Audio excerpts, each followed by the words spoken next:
Hello everyone. इस lecture में हम बाइनरी ट्री के बारे में डिस्कस करेंगे। तो पहले ये जान लें बाइनरी ट्री क्या होता है। Binary tree is a special type of generic tree in which each node can have at most two children. Binary tree is generally partitioned into three disjoint subset. Binary tree वो tree होता है जिसमें प्रत्येक node के maximum दो child हो सकते हैं। मतलब किसी नोड के या तो जीरो चाइल्ड होंगे, या तो वन, या तो टू। इसमें किसी भी बाइनरी ट्री में तीन डिसजॉइंट सबसेट होते हैं। एक रूट होता है, फिर लेफ्ट सब ट्री होता है which is also a binary tree, and right sub tree which is also a binary tree. मतलब लेफ्ट सब ट्री जो होता है वो भी बाइनरी ट्री हो सकता है, मतलब उसमें भी एक रूट हो सकता है और लेफ्ट और राइट चाइल्ड हो सकते हैं।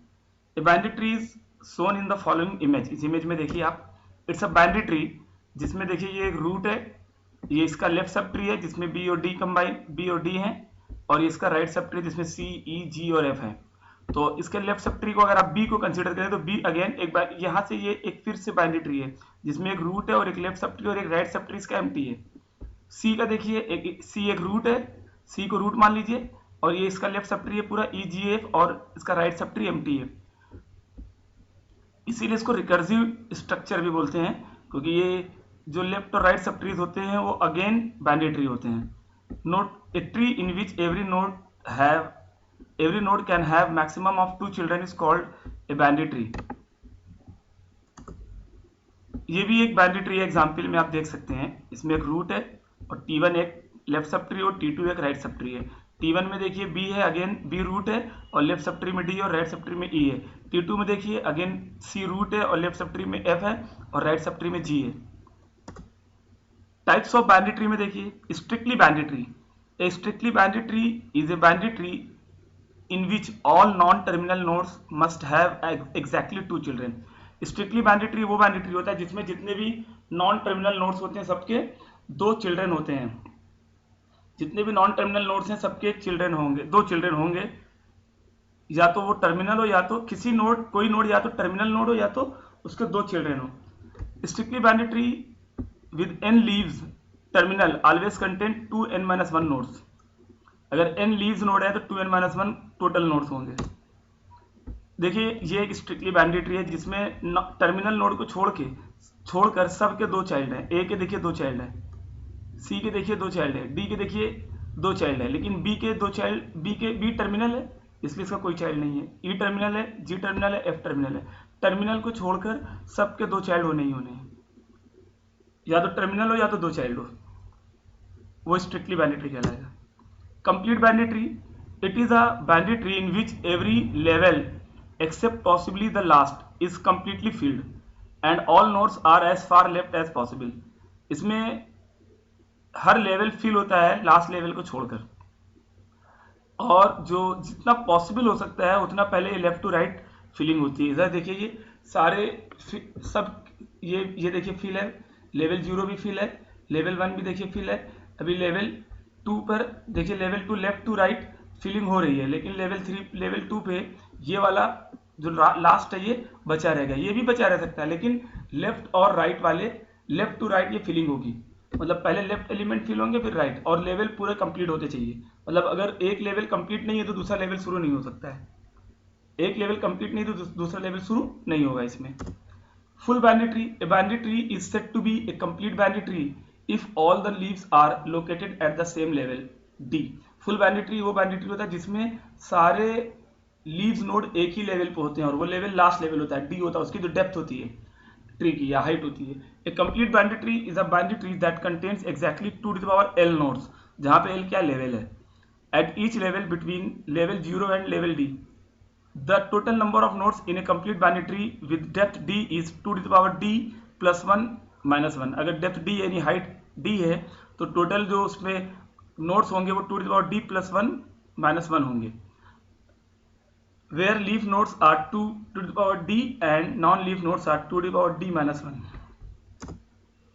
ये देखिए ये एक फुल बाइनरी ट्री है जिसमें जितने भी टर्मिनल नोड है वो लास्ट लेवल पर होते हैं, और उसके ऊपर के जितने भी नोड होते हैं सबके दो चाइल्ड होते ही होते हैं। ये फुल बाइनरी ट्री है।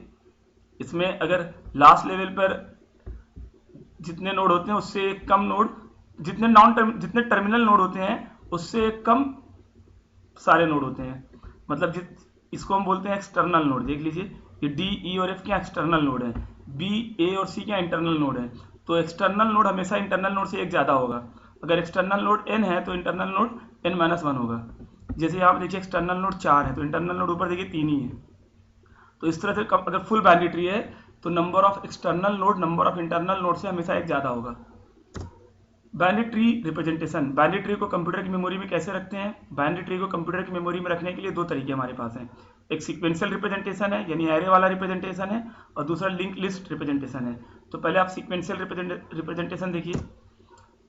This is the simplest memory allocation technique to store the tree elements, but it is an inefficient technique since it requires a lot of space to store the tree elements. इसको tree element अगर हम sequential representation यानी array में tree को रखते हैं, array के through अगर हम ट्री मेमोरी में स्टोर करते हैं तो बहुत सारी जगह वेस्ट होगी। वो कैसे वेस्ट होगी अभी आपको हम दिखाते हैं। जब ट्री स्टोर करके एग्जाम्पल दिखाएंगे तो उसमें आप देखेंगे कैसे वेस्ट होती जगह। ए binary tree is shown in the following figure along with memory allocation. तो सीक्वेंशियल में देखिए जो भी ट्री हमारा होता है उस ट्री का जो रूट होता है हम एरे के 0 वाले में रखते हैं, और रूट के जो लेफ्ट होता है वो एरे के 1 में जाएगा और राइट वाला एरे के 2 में जाएगा। इस तरह से ये level by level tree, level by level elements array में स्टोर होते जाएंगे। यानी ये वाला जो ए है ये 0 पे जाएगा, ये 1 पे जाएगा, ये 2 पे जाएगा, ये 3 पे जाएगा, ये 4 पे, ये 5 पे, ये 6 पे, और जो मिसिंग एलिमेंट है वहां पर हम लोग नल या 0 एंट्री करते चले जाएंगे। अब देखिए यहाँ पर ए कहाँ गया, 0 में आया, पी 1 पे आया, सी 2 पे आया, डी 3 पे आया, ई 4 पे आया, एफ 5 पे आया, जी 6 पे आया। अब देखिए जो डी का जो एलिमेंट है लेफ्ट वो क्या है, एम्प्टी है। तो डी के एम्प्टी की जगह यानी क्या है, ब्लैंक है। 7 वाले पे ब्लैंक है, 8 वाले पे ब्लैंक है। अब 9 पे क्या है, एच है, और 10 पे आई है।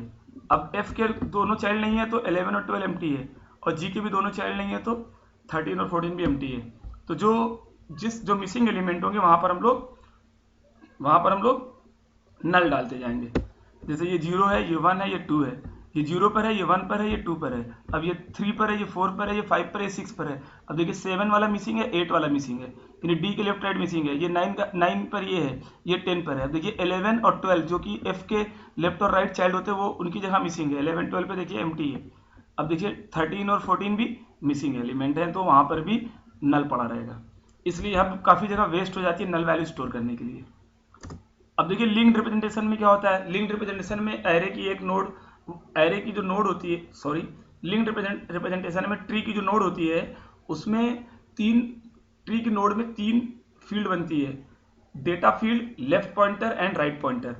मतलब डेटा जिसमें एक डेटा फील्ड जिसमें डेटा स्टोर करेंगे, और एक लेफ्ट पॉइंटर फील्ड जिसमें लेफ्ट चाइल्ड की एड्रेस को स्टोर करेंगे, राइट पॉइंटर जिसमें राइट चाइल्ड के एड्रेस को स्टोर करेंगे। देखिए in this representation a binary tree is represented as a collection of linked nodes. Each node has 3 fields, data, pointer to left node, left child and pointer to right child. देखिए इसका structure ऐसा बनेगा, struct node star left, I N T data, struct node star right. ये इसका structure है।